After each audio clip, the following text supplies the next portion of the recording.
about the expression of human, obviously that entails, but human emotions are also a part of this equation as well, and the expression of that in terms of how we all hold space for the human and what's human. But because the spaces that have been held for human emotions has always been like a suppressive box, in my opinion, that human beings have tried to lock and throw away the key and pretend it doesn't exist and remain unaware to it because apparently it really does affect capitalism and hustle culture for you to, I don't know, have grief. How dare you grieve? How dare you? Don't you think that that adds to the suffering in silence? Not allowing people to grieve because of a capitalistic system, having to work 5 to 7 days a week. You can only get 3 days off to grieve. That adds to suffering in silence. Grief has to be processed. It all actually needs process. It needs its own space.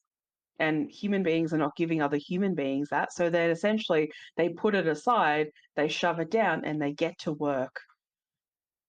But the thing about that is this stuff doesn't just float away into thin air and disappear like magic. It finds its ways to store. It starts to affect your system, your nervous system, your amygdala. You start to express it in different ways, like overactive anger, like a sprout of anger. Sometimes that's all it takes for some people. Other times, you're in just a very small moment of conflict at work, and all of a sudden, you're exploding all these emotions out, and you're so overwhelmed by everything because, like I think it's the analogy of the boiling pot of water. When it overboils, it starts to, like, the lid starts to move and it starts to spill out. It's literally that. You will find elements in your, you will find at times in your life, you will release, you will leak your emotions externally.